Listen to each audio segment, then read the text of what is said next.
What Iowa lawmakers are working on now here at the State House could come up again when you go back to the polls in 2026. Hi, I'm Dave Price. Rita Hart served as the Iowa Democratic Party chair when Democrats lost even more legislative seats in the 2024 election. And really, that continued what has been a decade of decline for Democrats. Well, Democrats re-elected Rita Hart, so the question for her is, how will things be any different for the party? But we have a plan where we need to engage more people, broaden our volunteer base, and prop up our structure, especially with our county parties. We've got to do the hard work it takes to engage with voters and then get them to understand that Democrats are fighting for middle-class Iowans, people who are struggling to make ends meet, people who want to provide for their families but are having trouble doing so under the present economy. You know, this last election was turned, I think, somewhat on the fact that people are unhappy with the price of life, you know, that it's hard to make ends meet. And so they're looking for an administration, they're looking for politicians who are going to help them figure out how to lower those costs and how to provide for their families in an easier way. And so these are the things that we are working on, and as we get ready for an election cycle where we have a governor's race, we have 4 congressional races, 2 of them which are going to be highly competitive again.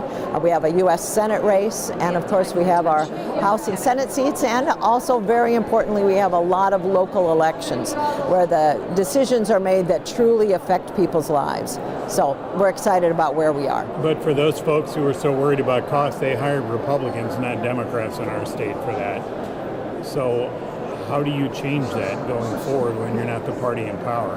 So again, we have to point out that that is the case, that the voters said, hey, we need some help in this regard. We need prices to come down, and that's why it's pretty disconcerting to see that some of the first decisions that were made by the new president, by President Trump, was to actually increase people's expenses when he took away the cap on insulin. So now our seniors, our people that are on Medicaid, which is a sizable number of people here in Iowa, are going to actually have higher costs going forward. So we've got to hold these folks accountable. If this is what the people are telling you, that they need some help with day-to-day costs, then by goodness, they ought to be able to deliver on that. Way back in the day, and it might be 20 years, but when Howard Dean was looking at a 50-state strategy for the United States to lead the national Democrats, you know, there was some pushback about, is that really a good use of resources? As you start this new term as the Democratic Party chair in this state, do you have a 99-county vision, or does that not make sense and you need to target, kind of zone in on some key spots? I think that every voter in Iowa matters, right? Every family matters. We need to be really looking out for people in all corners of the state, no matter what their zip code is. Now, as we do that, as we listen to folks, as we organize, as we work with our county parties, then things are going to naturally kind of fall into place as far as people that are going to step up and be good candidates, and areas of the state where they're going to be more competitive. And so we're going to make some good political decisions along the road, but underscoring the fact that what's good for families in Lynn County is probably going to be good for families in Lee County as well, right? And so we've got to keep the voters in mind and recognize that everyone is important in the grand scheme of things. We are standing on the second floor at the Iowa State House, just a couple of dozen feet away from the Senate chamber where you used to work.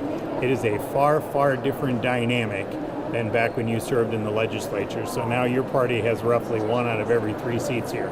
That's some pretty tough math.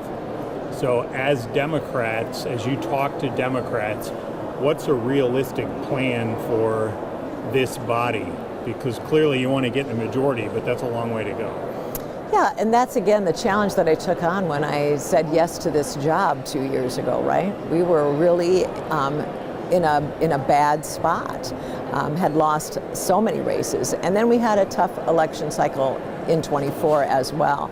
But I told folks then, and this is so true, that we have come a long way, that in these 2 years, since I started, we have made a lot of progress in the financial stability of the party, in the changes that we've made in the organizational structure, in the building of our volunteer base, the fact that we now have a strong staff that is already at work, which we did not have 2 years ago. These are things that are building the party for the future. We knew 2 years ago this is going to take several cycles for us to be able to get back into any kind of power position. I think that still remains the case. It's going to take several cycles, but that's how you do it, you know. But how do you talk to them? No offense, but the infrastructure, that's not sexy to talk about, right? That's not wins and losses. So how do you convince people that the party's going in the right direction when they're pretty deflated looking at how 2024 turned out, where it would look like things went backwards? Yeah, so again, I have a lot of faith in Democrats. I have a lot of faith in the Iowa voters. They understand that when we use a word like infrastructure, that they've got to dig down on that and ask some questions. But they understand that you can't build something off of nothing, right? That you've got to have a foundation. And that's what we've had to do with the Democratic Party, is really take a look at what we had in place and make some fixes. And so I think that people understand, and that's why I put out plans that kind of get down into the details and explain what was and what is and what we need to be. And so I think people get that. They understand that everybody has a background where they understand how a business operates, they understand how a farm operates, they understand how a school operates.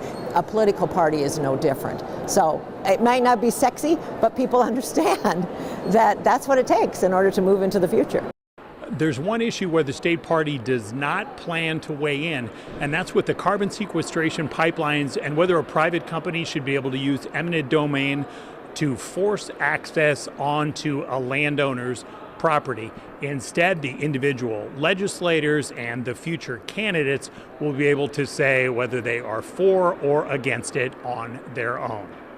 That is Inside Iowa Politics for this week from the Iowa State House. We'll see you next week.